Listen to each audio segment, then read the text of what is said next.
आजकल बिहार की राजनीति में बहुत बड़ा चमत्कार हुआ है। साइंस कहता है हीरा खदान से निकलता है, लेकिन बिहार की राजनीति कहती है मंत्री और पॉलिटिकल कोक से निकलते हैं। बिना पेपर दिए एग्जाम क्रैक, यानी कि मतलब ये हुआ कि राजा का बेटा राजा बनेगा और किसान का बेटा फकीर। ये गेम कहीं और नहीं, अपने बिहार के मुख्यमंत्री एक्स मुख्यमंत्री नीतीश बाबू ने खेला है। ये नीतीश बाबू का सबसे बड़ा मास्टर स्ट्रोक है। अब सवाल ये है कि आम जनता का बेटा अगर चपरासी भी बनता है तो उसे पेपर देना पड़ता है, उसे सालों साल तैयारी करनी पड़ती है, पेपर देने का दर्द झेलना पड़ता है और दर दर के धक्के खाने पड़ते हैं, लाठियां खानी पड़ती है, तब जाके उसे कहीं से नौकरी मिलती है। इन राजकुमारों का टैलेंट तो देखिए, बिना पेपर दिए, बिना चुनाव लड़े, बिना जनता के, बिना पसीना बहाए ये मंत्री की कुर्सी पर बैठ जाते। ये बिना मेहनत के मंत्री की कुर्सी पर ऐसे बैठते हैं जैसे इसरो पे चंद्रयान उतरा हो। फर्क सिर्फ इतना है कि चंद्रयान मेहनत से उतरा था और नीतीश बाबू के बेटे विरासत के पैराशूट से उतरे हैं। आम जनता के दिमाग में ये सवाल जरूर होगा कि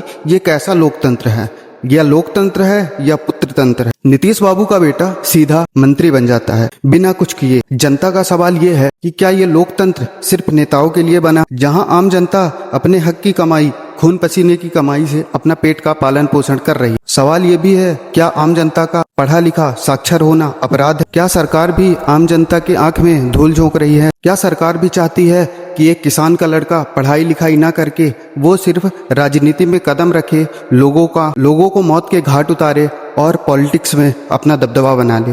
क्या सरकार यही चाहती है? अगर इन नेताओं को सिर्फ यही करना है तो ये चुनाव का ढोंग क्यों करते हैं? आम जनता को क्यों एक झांसे में फंसाए हुए हैं? इतना बड़ा ढोंग करने की क्या जरूरत है? सीधा एक जेनेटिक टेस्ट करवा लो और जिसका डीएनए एक बड़े नेता से मैच खाए वो राजा बन जाए। फिर आम जनता को धूप में ठोकर खाने की और लाइन लगाने की जरूरत ही क्या? और इतिहास गवाह है, जब राजा का बेटा राजा बनता है तो उसे राजतंत्र कहते हैं। हमारे देश के क्रांतिकारी और वीर इसलिए लड़े ताकि एक गरीब का बेटा भी इस देश की तकदीर लिख सके। लेकिन आज इस लोकतंत्र के मंदिर में आरक्षण सिर्फ नेताओं के लिए, मंत्रियों के लिए और उनके बेटों के लिए है। इन नेताओं के बेटों को ना तो बेरोजगारी का पता है और ना पेपर लीक होने का डर और ना ही महंगाई की फिक्र। इनके लिए मंत्री और मंत्रालय एक खिलौना है जो इन्हें इनके पापा ने गिफ्ट में दे दिया। मैं अपने युवा साथियों से ये कहना चाहता हूँ, तुम डिग्री लेकर रोड पर तरह तरह के धक्के खा रहे हो और ये नेता के बेटे बिना एग्जाम दिए हमारी और तुम्हारी किस्मत के फैसले ले रहे हैं। जब तक तुम भक्ति करते रहोगे, नेता ये शक्ति सिर्फ अपने बेटों में बांटते रहेंगे। न, ये कोई लोकतंत्र नहीं है, बल्कि जनता के साथ किया गया बहुत बड़ा फ्रॉड है। इस वीडियो को ज्यादा से ज्यादा शेयर करें, हर एक युवा साथियों तक पहुंचनी चाहिए। जय श्री राम।